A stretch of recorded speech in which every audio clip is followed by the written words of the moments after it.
को बताया था मेसोपोटामियन सिविलाइजेशन के बारे में। एंड मेसोपोटामियन सिविलाइजेशन का जो टॉपिक था, हमारा चैप्टर था बेटा, ये पूरा हो चुका है, कंप्लीट हो गया था। उसमें अब आपको जो है ना एक्सप्लेन करने के लिए तो कुछ नहीं था, लेकिन उसमें से जो कुछ क्वेश्चन आंसर्स मैंने आप लोगों को दिए थे और उसमें से कुछ क्वेश्चन आंसर्स अभी बच गए हैं, तो वो मैं आप लोगों को आज व्हाट्सएप पर भेज दूंगी और आपको बता दूंगी कि आपको कौन कौन से क्वेश्चंस करने हैं, तो आप वो क्वेश्चंस वहां से कर लेंगे। अंजू मीना लॉबी में वेट कर रही है, लेकिन वो ज्वाइन नहीं हो पा रही है। मैंने बहुत बार ट्राई कर लिया है, शायद उनके वहां पर कोई नेटवर्क इश्यू होगा, इसकी वजह से जो है ना उनका कनेक्शन नहीं हो पा रहा।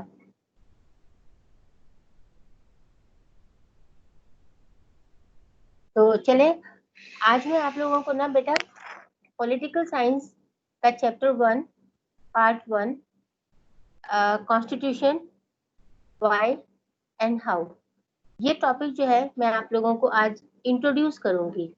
आप लोगों को थोड़ा सा मैं इसके बारे में एक्सप्लेन करूंगी कि ये टॉपिक जो है ना वो हमारा क्या है और इसमें आपको क्या क्या चीजें आपको समझनी है। तो इस टॉपिक को जो है ना हम आज थोड़ा सा डिटेल में देखेंगे। कॉन्स्टिट्यूशन से कॉन्स्टिट्यूशन, सभी बच्चों को पता है कि कॉन्स्टिट्यूशन क्या है, कॉन्स्टिट्यूशन की क्या रिक्वायरमेंट है, कॉन्स्टिट्यूशन क्यों बनाया गया, कॉन्स्टिट्यूशन कब बना और कॉन्स्टिट्यूशन में क्या इसके फीचर्स हैं, क्या इसका मतलब है, और हमारे इंडिया में कॉन्स्टिट्यूशन का क्या जो है ना हमारे लिए सिग्निफिकेंस है, इसके बारे में डिटेल में आप लोगों को मालूम है। अगर डिटेल में नहीं पता है तो एटलीस्ट आप लोग कॉन्स्टिट्यूशन के बारे में काफी कुछ बातें जानते हो, इसमें कोई दो राय नहीं है। अब कुछ बच्चे ऐसे हैं कि थोड़े एक्सप्रेसिव होते हैं and there are certain students जो एक्सप्रेसिव नहीं होते हैं। होप आप लोगों को मेरी आवाज क्लियर सुनाई दे रही होगी। एंड आप लोग जो है ये अंजू मीना के साथ आज क्या इश्यू हो गया, ये कैसे नहीं ज्वाइन कर पा रही है लड़की।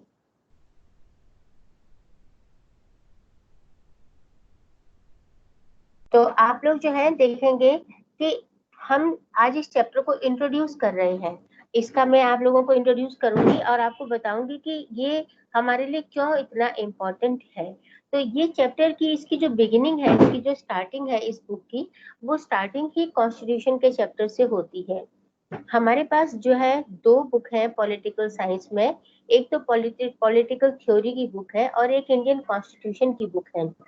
तो इंडियन कॉन्स्टिट्यूशन की जो बुक है इसमें डिफरेंट चैप्टर्स जो है वो कॉन्स्टिट्यूशन से रिलेटेड है। हमारे कॉन्स्टिट्यूशन में हमारे जो फीचर्स गिवन है उनको 1 बाय 1 हम इस बुक में पढ़ने वाले हैं, चाहे वो हमारे राइट्स हैं, चाहे वो हमारे फेडरलिज्म है, चाहे हमारा इलेक्शन का सिस्टम है, उनको हम एक एक करके इस चैप्टर में पढ़ने वाले हैं।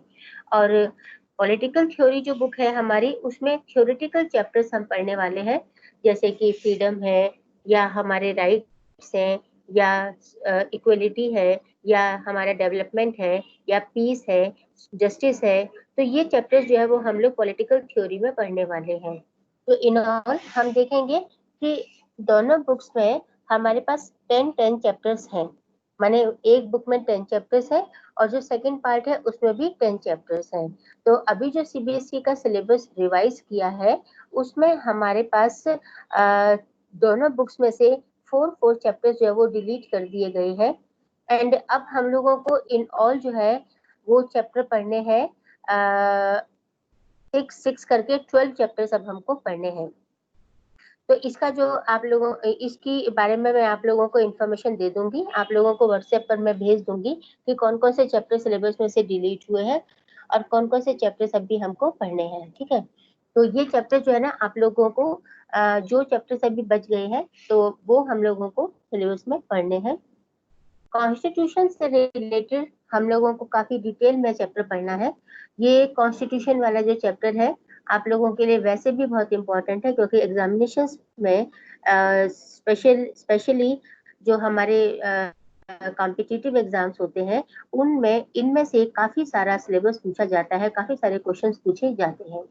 तो this book is about the working of the Indian constitution, how does the constitution, how does the Indian constitution work, ये हमको इस बुक में पढ़ना है। तो आप लोग जो है ना थोड़ा ध्यान से बैठेंगे, ध्यान से समझेंगे, and you keep your book with you. Pen अपने हाथ में रख सकते हैं, पेन अपने हाथ में रखिए और इन क्वेश्चंस को ध्यान से सुन लीजिए, ठीक है। तो in the chapters that follow you will read information about various aspects of the working of our constitution. जो भी मतलब इस बुक में हम चैप्टर्स पढ़ेंगे बच्चों, उस हर चैप्टर में हम ये पढ़ेंगे कि ये कैसे होता है। सपोज करो इसके बाद में आप लोगों को बताती हूँ फंडामेंटल राइट्स के बारे में। तो फंडामेंटल राइट्स जो है वो कैसे इम्प्लीमेंट किए जाते हैं और फंडामेंटल राइट्स जो है वो कौन कौन से हैं और फंडामेंटल राइट्स की क्या इंपॉर्टेंस है, फंडामेंटल राइट्स जो है वो हमारे कैसे प्रोटेक्ट किए जाते हैं कॉन्स्टिट्यूशन में, everything we have to study in this chapter. इसके अलावा जो है आप देखेंगे you will learn about the various institutions of the government in our country and the relationship with each other. अब देखो जो वेरियस इंस्टीट्यूशंस है हमारे, उनके बारे में भी हम जो है पढ़ेंगे कि कैसे जो है ना इनको जो है ना प्रोटेक्ट किया जाता है, माने कि हमारे जो भी फंडामेंटल राइट्स है, हमारे जो भी इंस्टीट्यूशंस है, उनको किस तरीके से जो है ना वो प्रोटेक्ट किया जाता है, वो भी हमें इस चैप्टर में पढ़ना है। अच्छा, अब इसके बाद देखते हैं हम कि इलेक्शन कैसे होता है, गवर्नमेंट्स कैसे बनती हैं, जो है ना प्रेसिडेंट कैसे चुना जाता है, वाइस प्रेसिडेंट कैसे चुना जाता है, अदर मिनिस्टर्स जो है वो कैसे चुने जाते हैं, और साथ में हमें ये पढ़ना है कि जो गवर्नमेंट है वो कैसे जो है ना वो बाइंड अप होती है, माने कैसे जो है ना वो एक दूसरे से जुड़ी हुई होती है, क्या उसका स्ट्रक्चर होता है, क्या उसके प्रिंसिपल्स होते हैं। In all we have to study about the whole constitution and how does it work, ये हम लोगों को इस बुक में पढ़ना है। अब इस चैप्टर में स्पेसिफिकली जो हम पढ़ने वाले हैं, उस चैप्टर में हमें क्या पढ़ना है, इस चैप्टर में हमें पढ़ना है कि what does a constitution mean, constitution का मतलब क्या है, कॉन्स्टिट्यूशन का क्या मतलब निकलता है, कॉन्स्टिट्यूशन किसे कहा जाता है। दूसरा हम पढ़ेंगे कि what a constitution does to the society, किसी सोसाइटी में कॉन्स्टिट्यूशन की क्या रिक्वायरमेंट होती है, तो किसी सोसाइटी में कॉन्स्टिट्यूशन क्या काम करता है, तो सोसाइटी के लिए कॉन्स्टिट्यूशन की क्या आवश्यकता है और वो क्या सोसाइटी के लिए काम करता है, this is again very important. इसके बाद हम पढ़ने वाले हैं कि how constitution govern the allocation of power in society. अब देखो कि जो कॉन्स्टिट्यूशन है वो एक तरीके से क्या है, it is the law book, it is the book of the rules and regulations. तो ये जो बुक है हमारी, वो सोसाइटी में पावर जो है किसके पास एलोकेट हो, माने पावर किसको कितनी पावर है, किसको कितना काम करना है, किसको किस तरीके से काम करना है, everything is decided by the constitution. तो कॉन्स्टिट्यूशन क्या करता है, कॉन्स्टिट्यूशन गवर्न द एलोकेशन, मतलब एक तरीके से कॉन्स्टिट्यूशन ही गवर्न करने वाला है, कॉन्स्टिट्यूशन ही गवर्निंग अथॉरिटी है कि जिसमें लिखा हुआ है उसके हिसाब से ही सारा काम होना है। तो what was the way in which the constitution of India was made, माने इंडिया का जो कॉन्स्टिट्यूशन है वो कैसे बनाया गया, कब बनाया गया और कैसे किस तरीके से जो है ना उसको इम्प्लीमेंट किया गया, ये भी हम लोगों को इसमें पढ़ना है, ठीक है। तो इन ऑल जो हमारा ये फर्स्ट चैप्टर है, उस फर्स्ट चैप्टर में हम लोग कॉन्स्टिट्यूशन को डिटेल में पढ़ने वाले हैं। तो कॉन्स्टिट्यूशन जो है वो क्या है, क्या काम करता है, क्यों इसकी इंपॉर्टेंस है, क्या इसका सिग्निफिकेंस है, everything we have to study in this chapter. तो व्हाट इज ए कॉन्स्टिट्यूशन, सवाल क्या आ गया हमारा कि कॉन्स्टिट्यूशन क्या है। तो हम सिंपल लैंग्वेज में क्या कहते हैं, constitution is a law book, it is a document, it is a legal document in which all the rules and regulations are kept or preserved, and the country is run by the constitution, is run according to the constitution, उसके according जो है ना काम किया जाता है। तो अब जो है ना ये कॉन्स्टिट्यूशन हमारी सोसाइटी के लिए क्या काम करता है, आप देखेंगे बच्चों कि कॉन्स्टिट्यूशन में सभी सोसाइटी के सभी कैटेगरीज के लिए, सभी जो ग्रुप्स हैं उनके लिए उनके राइट्स जो है वो यहाँ पे प्रिजर्व किए जाते हैं, सभी के राइट्स जो है ना यहाँ पर सुरक्षित किए जाते हैं। कॉन्स्टिट्यूशन में हर सोसाइटी का ध्यान रखा जाता है कि no society is bigger and no society is smaller. ऐसा इस जो है ना रूल के हिसाब से हमारा कॉन्स्टिट्यूशन हमारे सोसाइटी के सभी वर्ग के लोगों को पूरी तरीके से सुरक्षित रखता है। Answering these questions is not a difficult as you might think. अब देखो, मैंने आप लोगों को इतनी आसानी से सारे सवालों के जवाब बता दिए, बट इज इट सो? क्या ऐसा ही है? क्या इसी तरीके से हम बता सकते हैं? क्या ऐसे ही हम कह सकते हैं कि really is it very easy to maintain a to make a constitution and to implement the constitution? and क्या constitution हमेशा बहुत ही स्मूथली सारे काम बहुत अच्छे तरीके से हो जाते हैं? क्या कोई प्रॉब्लम आती है? अगर आती है तो किस तरह की प्रॉब्लम आती है? Do we have coordination at all times? क्या हमें हर तरीके से कोऑर्डिनेशन मिलता है? क्या हम हमें जो है ना जो प्रॉब्लम्स है उनको फेस करने में हमें कैसी तो प्रॉब्लम्स आती हैं और हम उन प्रॉब्लम्स को कैसे सॉल्व करते हैं? This is again a very important topic. ठीक है, अब हम देखेंगे कि constitution allows coordination and assurance. तो कोऑर्डिनेशन और एश्योरेंस हमें जो है ना कॉन्स्टिट्यूशन अलाउ करता है कि हम जो है कॉन्स्टिट्यूशन हमारा क्या है कि ये कॉन्स्टिट्यूशन हमें सिखाता है कि how different religious people, how different people of different communities live together, how different religious people live together, and वो सभी लोग जो है, चाहे वो रिच हैं, चाहे वो पुअर हैं, चाहे वो किसी और ग्रुप के आते हैं, चाहे वो कोई और लैंग्वेज बोलते हैं, how do they live peacefully, how they coordinate with each other? वो किस तरीके से एक दूसरे के साथ कोऑर्डिनेट करते हैं? This is the important aspect.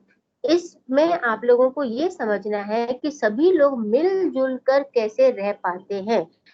Is it so easy? हमारा कॉन्स्टिट्यूशन न होता और अगर हमारे कॉन्स्टिट्यूशन में सभी को इक्वली जो है ना रहने के राइट्स नहीं दिए जाते या हमारे पास फंडामेंटल राइट्स नहीं होते, तो क्या ये पॉसिबल हो पाता कि सभी लोग मिलजुल करके रह पाते? क्या वो सभी लोग आपस में लड़ते नहीं? Actually every individual has its own individuality, और जब उनके पास अपनी इंडिविजुअलिटी है, they have their own thinking, they have their own ideas, they have their own beliefs, तो जब सब एक परिवार में अगर 4 आदमी मिलकर के नहीं रह सकते हैं, तो हम कैसे सोच सकते हैं कि इतना बड़ा कंट्री, इतनी वास्ट पॉपुलेशन और इतने रिलीजियस डाइवर्सिटीज, इतनी स्पीकिंग डाइवर्सिटीज, इतनी कल्चरल डाइवर्सिटीज कैसे मिलकर के एक साथ रह सकते हैं? This is very important and this is very difficult task to perform, but this is easily done by the framers of the constitution. कि हम धर्म के नाम पर, हम जाति के नाम पर, हम जो है ना क्लास के नाम पर, हम रिचनेस पुअरनेस के नाम पर, हम अपनी एबिलिटीज के नाम पर आपस में लड़ते नहीं है। बिकॉज चाहे वो अमीर है, चाहे वो गरीब है, चाहे वो हाई क्लास का है, चाहे वो जो है लो क्लास का है, चाहे कोई व्यक्ति जो है अपर कास्ट का है, चाहे वो का है, एवरी पर्सन, चाहे वो कोई जो है ना पोस्ट पर, चाहे वो कोई चाहे वो हिज और हर राइट्स, उसके सभी अधिकार जो है वो प्रिजर्व किए जाते हैं, सभी अधिकार उसके जो है ना सेव किए जाते हैं। और यहाँ पर डिफरेंट पीपल के डिफरेंट जो है ना अपनी ओपिनियंस है, उनकी अपनी हॉबीज है, वो सभी लोग जो है यहाँ पर अपने हिसाब से काम कर सकते हैं।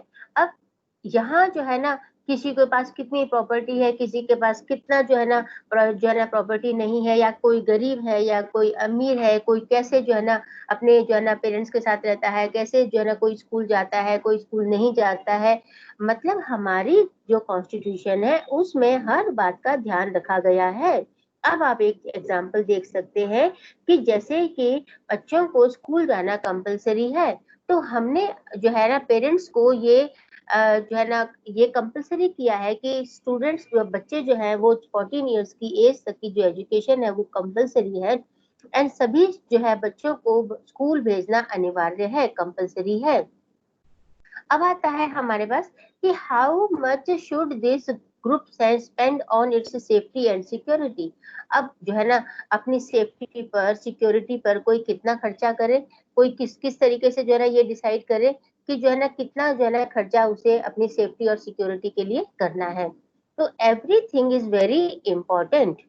हम यहाँ पर हम देखेंगे और it should build more parks. अब देखो हमें पार्क बनाने हैं या हमें कम्युनिटी सेंटर्स बनाने हैं, हमें स्कूल्स बनाने हैं या हमें हेल्थ जो है सेंटर्स बनाने हैं, हमें हॉस्पिटल्स बनाने हैं, हमें क्या करना है, ये सब चीजें कौन डिसाइड करता है? ये सब चीजें जो है वो डिसाइड की जाती हैं। इन सब चीजों को डिसाइड किया जाता है गवर्नमेंट के द्वारा।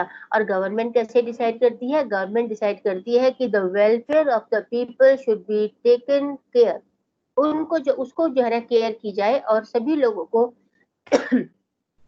लोगों को उसके हिसाब से जो है ना अपने अपने काम करने चाहिए। तो every question will elicit a variety of answers from different people, but for all their diversity this group has to live together. लेकिन डाइवर्सिटी के बावजूद भी we have to live together। माने कि अब आप एक फैमिली में देखेंगे कि अगर एक फैमिली में 4 मेंबर्स रहते हैं तो उन 4 मेंबर्स में उनके जो बिलीव्स हैं, उनके जो आइडियाज हैं, अगर वो बेशक एक दूसरे से मैच नहीं करते हैं, एक दूसरे के साथ उनके आइडियाज जो है ना वो नहीं मेल खाते हैं लेकिन बावजूद इसके दे लिव टुगेदर, वो एक साथ रहते हैं। May be they have different opinions, उसके बावजूद भी वो सब लोग जो है वो एक साथ रहते हैं। गौरव बंद करो माइक। गौरव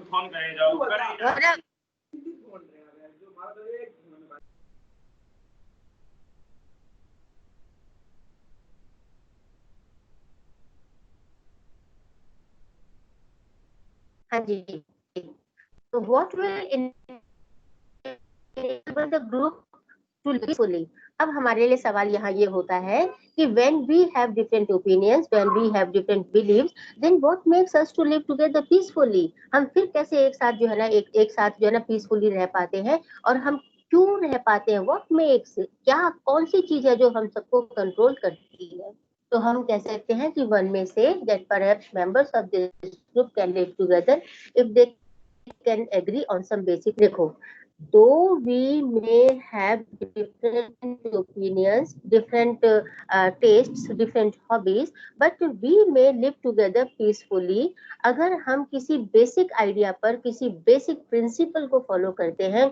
अब वो जो बेसिक रूल्स हैं अगर हम उनको फॉलो करते हैं, सपोज जरूर जैसे कि मैं आपसे कहूं कि हमारे आइडियाज ओपिनियंस अलग अलग हैं, but in a family we have to live peacefully. If we want to live peacefully, then अगर हमारा जो बेसिक प्रिंसिपल है वो क्या है कि सुबह 8 बजे आपको ब्रेकफास्ट मिलने वाला है and all 4 people have to sit together and take the breakfast. तो ये क्या है? This is the basic principle, है ना। एंड चाहे उनके ओपिनियंस अलग अलग हैं, but when they will sit to have the breakfast together, then when why they must have interaction with each other। जब वो इंटरेक्शन करेंगे तो वो अपने जो है ना जो भी बातें हैं वो दूसरों के साथ शेयर करेंगे। देयर मे बी डिसबिलीव, वहां पर ओपिनियन डिफरेंट हो सकता है, but they have to interact with each other. ये क्या है? ये एक बेसिक रूल है। एंड यहाँ पर एक चीज और जो सबसे इम्पोर्टेंट है वो क्या है कि they have to respect, they have to respect others opinion, दूसरे के ओपिनियंस को रिस्पेक्ट करना है। और जब वो उनको ओपिनियंस को रिस्पेक्ट करेंगे तो वो किसी को क्वेश्चन नहीं करेंगे, सबकी डिग्निटी की रिस्पेक्ट करेंगे। जब सबकी डिग्निटी की रिस्पेक्ट करेंगे तो फिर वहां पर क्या होगा कि बेशक उनके ओपिनियंस अलग है, बेशक उनके बिलीव्स अलग है, but they can live peacefully very easily. Why will the group need certain basic rules? Think of what would happen in the absence of some basic rules। अगर मान लीजिए ये बेसिक रूल्स न होते तो क्या होता? अगर मैं ये कहूँ कि जो है ना अगर वो उनको एक जगह वो बैठते नहीं, एक जगह वो बात नहीं करते, और अगर ये कहा ये नहीं होता कि मैं कहूँ कि रात को 8 बजे के बाद कोई जो है घर से बाहर नहीं जाएगा और जो कोई भी घर के बाहर है वो घर में आ जाएगा, तो अगर ऐसा नहीं फॉलो किया जाए तो क्या होगा? कोई रात को 1 बजे आ रहा है, कोई रात को 12 बजे आ रहा है, कोई 10 बजे आ रहा है, कोई जो है ना आ ही नहीं रहा। इस सिचुएशन में तो उन लोगों के लिए प्रॉब्लम हो जाएगी। और इस तरीके से जो है ना दिक्कत उन लोगों के लिए आ जाएगी। तो आप यहाँ देखेंगे कि ये जो प्रॉब्लम्स हैं, ये प्रॉब्लम्स जो है वो तब नहीं आएंगी जब हम बेसिक रूल्स को जो है ना रिस्पेक्टफुली फॉलो करेंगे। तो यहाँ हम देखेंगे think of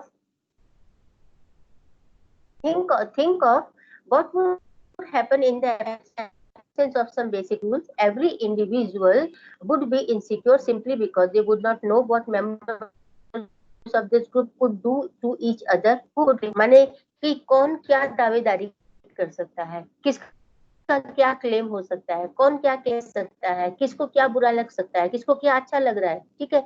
everything is different और हमें ये नहीं पता कि कौन अब क्या बोलने वाला है, किसके मन में क्या चल रहा है ना। तो जब हमें ये सब चीजें हम बहुत इनसिक्योर फील करेंगे तो ऐसी सिचुएशन में हमारे लिए प्रॉब्लम आ जाएगी। Any group will need some basic rules that are publicly promulgated and known to all members of that group to achieve a minimum degree of coordination. तो यहाँ पर जरूरी ये है कि एक मिनिमम लेवल तो ऐसा होना चाहिए कि जहाँ सभी को जो है ना क्या शो करना है, जहाँ सभी को जो है ना कोऑर्डिनेशन शो करना है और वो कोऑर्डिनेशन जो है वो सभी के लिए जो है वो इम्पोर्टेंट, सभी के लिए वो है किस तरीके से इम्पोर्टेंट है, सभी लोगों को उसको फॉलो करना ही करना है। यानी कि that is minimum requirement to live in a house together.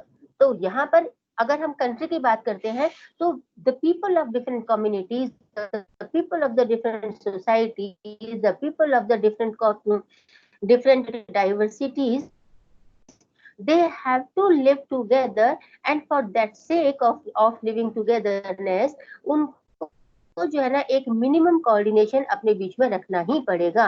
Weather आप लोगों को अगर जैसे कि एक एग्जांपल कह सकते हैं कि अगर हमारे विचार किसी से नहीं मिल रहे हैं बट एक बार हेलो हाय तो करना ही, ठीक है। तो ये क्या है, और अगर हम नहीं करते हैं तो क्या होगा कि जो बड़े हैं, जैसे हमारा यहाँ पे constitution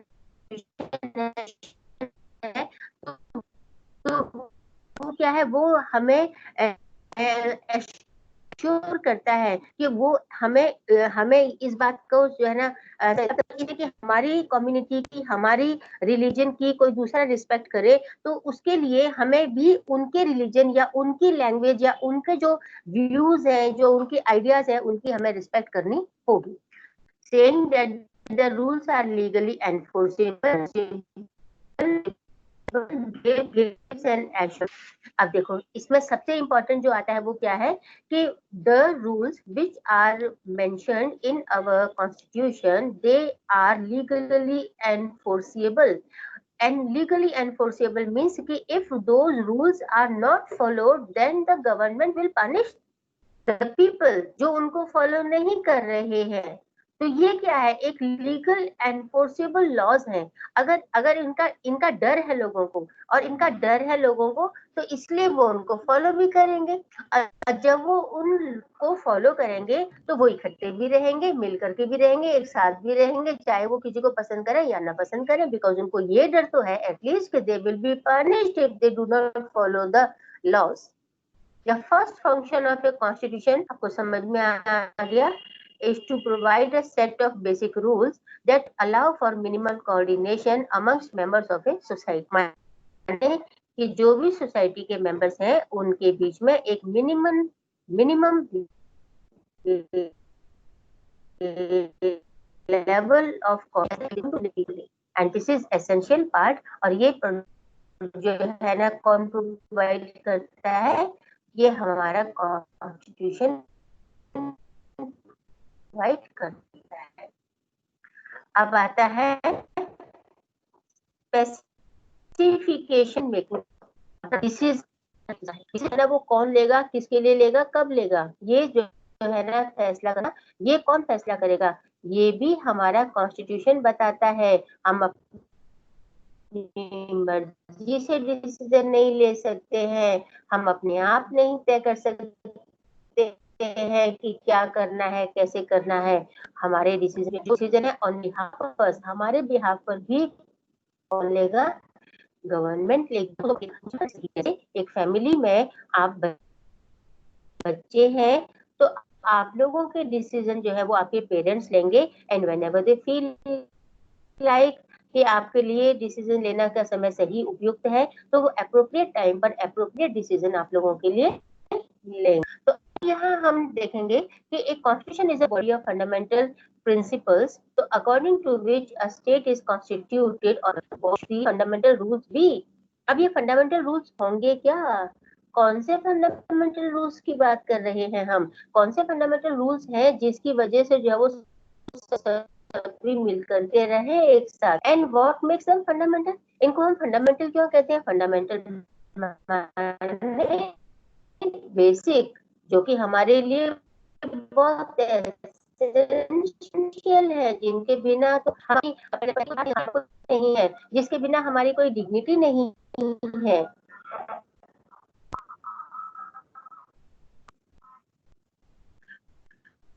Well, question you decide who gets to decide what laws governing the society should be. Don't rule why. अगर भाई देखो हमें तो दूसरा लगेगा नहीं, मुझे तो दूसरे वाले रूल अच्छे लगते हैं। अब हम ये कैसे डिसाइड करें कि किसकी जो है वो बेहतर है, माने कि कौन से लोग बेहतर हैं और कौन से किसकी बातें हम माने, इसके लिए हम रूल बनाए, ये हमें डिसाइड भी तो एक बहुत ही डिफिकल्ट टास्क है कि हमें ये तय करना है कि हम किस जो है ना रूल बनाएंगे, किस तरीके से हम डिसाइड करेंगे कि जो किन लोगों को फायदा देने वाला है और किन लोगों को उसके उससे नुकसान होगी। तो यहाँ पर जो है ना हमें क्या देखना है कि कॉन्स्टिट्यूशन का काम क्या है। कॉन्स्टिट्यूशन का काम ये है कि राइट टाइम पर राइट डिसीजन लेना, और किसके लिए डिसीजन उसको देखना। The constitution has to provide an answer to this question. It specifies the basic allocation of power in a society. It decides who gets to decide what the laws will be. In principle, this question, who gets to decide, can be answered in many. अब देखिए decide करना है, इसका answer जो है वो कई तरीके से निकाला जा सकता है। अब देखो कि जो गवर्नमेंट होती है वो भी कई तरीके की होती है ना। कहीं पर तो जो है ना मोनार्चियल गवर्नमेंट होती है, और कहीं पर जो है ना गवर्नमेंट जो है डेमोक्रेटिक गवर्नमेंट होती है, तो कहीं ऑथोरिटेटिव होती है, कहीं पर डिक्टेटर होते हैं। तो अलग अलग जो गवर्निंग सिस्टम है, अलग अलग जो है वो डिसीजन लेते हैं। तो जो गवर्निंग अथॉरिटीज हैं उसके अकॉर्डिंग डिसीजन लिए जाते हैं। तो यहाँ ये बात तय हो गई कि डिसीजन लेने वाला जो है वो कौन होगा। डिसीजन लेने वाला वही पर्सन होगा जिस कंट्री में जिसकी अथॉरिटी या जिसकी जो है ना गवर्नमेंट है वहां पे, जिसकी वहां पे चल रही है। बट इन डेमोक्रेटिक इंस्टीट्यूशंस क्या होता है कि जो डिसीजंस होते हैं वो पीपल लेते हैं। अब देखो, क्योंकि डेमोक्रेटिक गवर्नमेंट कैसी होती है? Democratic government is of the people, for the people, by the people. तो यहाँ पर जो डिसीजन लिए जाते हैं वो कौन लेता है? People themselves. लोग अपने आप डिसीजन लेते हैं। For something to be law should everyone agree to it. अब यहाँ पे सवाल ये उठता है कि जो है डिसीजन लिया जाएगा, हम सभी लोग उस पर कैसे एग्री हो? अगर जो डिसीजन लिया जाता है तो सब लोग उस पर कैसे एग्री हो? सब लोग उस पर एक राय कैसे हो? सब उस पर एक मत कैसे हो? सभी लोग एक जैसा कैसे सोचे? कभी नहीं सोचेंगे। तो हमें डिसीजन कैसे लेने होंगे? हमें डिसीजन इस तरीके से लेने होंगे कि सभी लोगों के हितों को ध्यान में रखा जाए, सभी लोगों के सहमति को ध्यान में रखा जाए।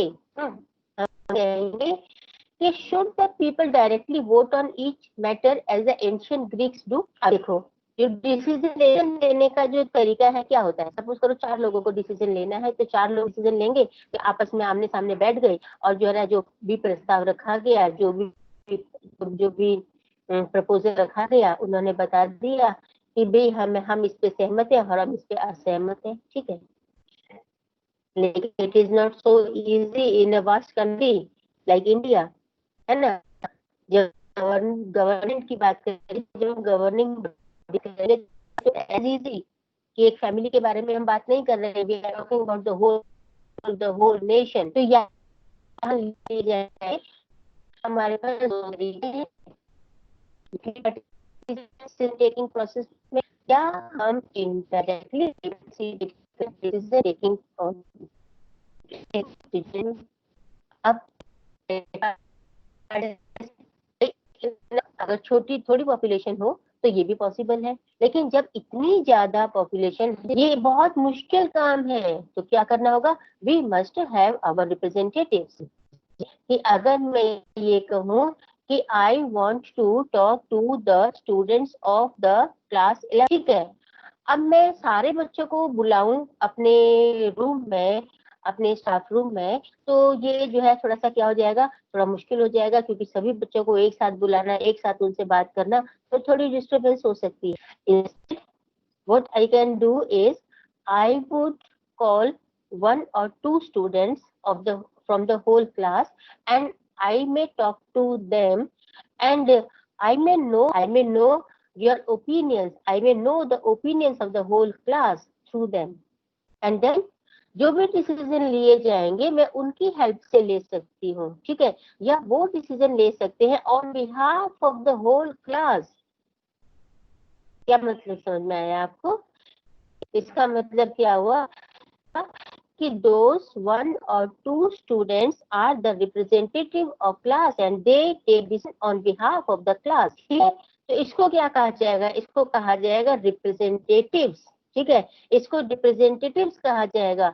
अब ये तो मैंने आपको स्कूल का एक क्लास का एक एग्जांपल दिया, but when we talk about the country, तो क्या होगा, हम इस कंट्री में, इतने बड़े देश में अपने रिप्रेजेंटेटिव्स को कैसे चुनेंगे? We have a very big population, तो हमारे जो रिप्रेजेंटेटिव्स होंगे, वो रिप्रेजेंटेटिव्स भी, एक रिप्रेजेंटेटिव, एक पर्सन जो है वो बहुत सारे लोगों को रिप्रेजेंट करने वाला होगा। आप देखते हैं कि जब हमारे एमपी या एमएलए के इलेक्शंस होते हैं, चाहे वो लोकसभा के इलेक्शन हो, चाहे वो जो है ना लेजिस्लेटिव असेंबली के इलेक्शंस हो, तो वहां पर हमारा एरिया डिवाइड किया जाता है कि इतना बड़ा एरिया जो है वो एक कॉन्स्टिट्यूएंसी है। उस पूरी कॉन्स्टिट्यूएंसी में से हम एक मेंबर जो है वो चूज करते हैं, हम एक मेंबर इलेक्ट करते हैं, और वो एक मेंबर जो है वो इतनी बड़ी कॉन्स्टिट्यूएंसी को रिप्रेजेंट करता है। और जब लेजिस्लेटिव असेंबली का जो है ना काम चलता है, या जब लोकसभा की मीटिंग्स होती हैं, तो वो पर्सन जो है वो हम सबको रिप्रेजेंट करता है। That single person when is involved in the decision making process, तो वो डिसीजन जो है वो हम सब की तरफ से होता है, द होल कॉन्स्टिट्यूएंसी की तरफ से वो सारा वो डिसीजन होता है। तो आप लोगों को समझ में आया कि कैसे रिप्रेजेंटेटिव जो है वो काम करता है। तो रिप्रेजेंटेटिव का जो काम है वो कितना मुश्किल होता है। रिप्रेजेंटेटिव जो है वो सब किस तरीके से जो है ना पूरी सोसाइटी को, पूरी जो है ना कॉन्स्टिट्यूएंसी को रिप्रेजेंट करता है, और इस तरीके से जो है पूरे कंट्री को हम कितनी कॉन्स्टिट्यूएंसीज में डिवाइड करते हैं, कितने रिप्रेजेंटेटिव्स हम बनाते हैं, चाहे वो हमारे लेजिस्लेटिव असेंबली के इलेक्शंस हो, चाहे वो हमारे लोकसभा के इलेक्शंस हो। तो इस तरीके से जो है ना हम सभी के लिए जो है ना यूनिफॉर्म रूल्स एंड रेगुलेशंस जो है ना वो बनाते हैं।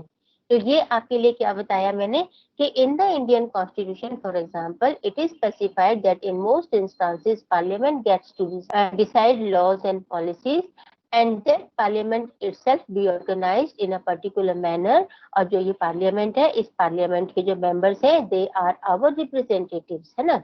So before identifying what the law in any given society is, you have to identify who has the authority to enact it। तो इनको इनेक्ट करने की अथॉरिटी किसकी है? इनको इनेक्ट करने की अथॉरिटी उनकी है जिनको हम लोगों ने अपना रिप्रेजेंटेटिव बनाया है। If parliament has the authority to act, there must be a law that gives the. तो अब जो है ना, अगर ये पार्लियामेंट जो है वो डिसीजन लेती है, तो पार्लियामेंट में हमारे रिप्रेजेंटेटिव्स हैं, और ये जो हमारे रिप्रेजेंटेटिव्स हैं ये क्या करते हैं, ये जो पार्लियामेंट का जो काम है, this is again very important function of the constitution. It is mentioned in the constitution कि किस तरीके से जो है वो पार्लियामेंट में काम किया जाएगा। तो जो मैंने पहला आपको जो है ना फंक्शन बताया था, वो फंक्शन मैंने आपको क्या बताया था कि सभी के लिए कॉमन डिसीजन कैसे लेना है, माने मिनिमम कोऑर्डिनेशन कैसे मेंटेन किया जाए। कॉन्स्टिट्यूशन ध्यान देता है कि कोई आपस में, कोई कैटेगरी, कोई कम्युनिटी आपस में एक दूसरे के साथ जो है वो लड़ाई झगड़ा न करे, तो मिनिमम कोऑर्डिनेशन कैसे मेंटेन किया जाए, ये फर्स्ट जो है फंक्शन था कॉन्स्टिट्यूशन का। जो सेकंड फंक्शन है कॉन्स्टिट्यूशन का वो क्या है? The second function of a constitution is to specify who has the power to make decisions in a society. एक सोसाइटी में डिसीजन लेने की पावर किसकी है? It decides how the government will be constituted. तो जो गवर्नमेंट है वो किस तरीके से कॉन्स्टिट्यूट की जाएगी, ये पावर किसकी है, ये जो है ना कौन तय करेगा? This is also decided by the constitution. तो डियर स्टूडेंट्स, आज मैं आप लोगों को इस टॉपिक से इतना ही एक्सप्लेन करूंगी। और आप लोग जो है हिस्ट्री का मैंने आप लोगों को काम दिया था, एनसीईआरटी के क्वेश्चंस आप लोगों ने कर लिए होंगे। अलोंग विद दैट आप लोगों को कल मैंने एक्स्ट्रा क्वेश्चंस दिए थे, एडिशनल क्वेश्चंस दिए थे, आप लोगों ने वो भी कर लिए होंगे। एंड अभी थोड़ी देर में मैं आप लोगों को कुछ और क्वेश्चंस जो है वो भेजने वाली हूँ, वो क्वेश्चंस भी आप उस लिंक में से कर लेंगे। तो इस तरीके से आपका जो फर्स्ट चैप्टर है वो कंप्लीट हो जाएगा। और उसके बाद जो है ना पॉलिटिकल साइंस का फर्स्ट बुक में से हमने फर्स्ट चैप्टर स्टार्ट किया है, इंडियन कॉन्स्टिट्यूशन की बुक है, और इसमें जो फर्स्ट चैप्टर है हमारा वो हमने स्टार्ट किया है। This is very important topic, क्योंकि इसके बाद जो भी लेसन हम पढ़ेंगे वो इसी टॉपिक से बेस करते हैं, माने इसी टॉपिक का, इसी कॉन्स्टिट्यूशन का वो क्या है, पार्ट है। इसी कॉन्स्टिट्यूशन के वो अलग अलग चैप्टर्स हैं या अलग अलग जो है ना उसके हिस्से हैं।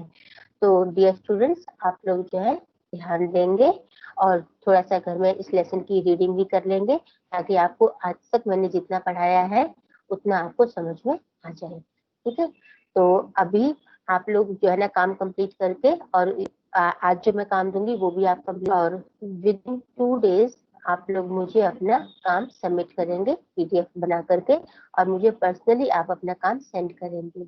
एंड दिस अगेन एक रिक्वेस्ट और है, आज मैंने अभी देख रही थी कि कोई एक बच्चा जो है वो बाद में आया है, मतलब लगभग 11:30 बजे के बाद जो है वो मीटिंग ज्वाइन करने के लिए आया है, तो I did not allow him. आप लोग जो है ना, मैं 50 से भी पहले 50 पर जो है ना मैं अपना लिंक ओपन कर देती हूँ। आप लोग जो है जल्दी से जल्दी लिंक ज्वाइन किया करो, जल्दी से जल्दी मीटिंग ज्वाइन किया करो, टाइम इससे नहीं वेस्ट होगा हमारा, और हमारी क्लास जो है वो स्मूथली चल पाएगी। तो thank you now, and you can leave now.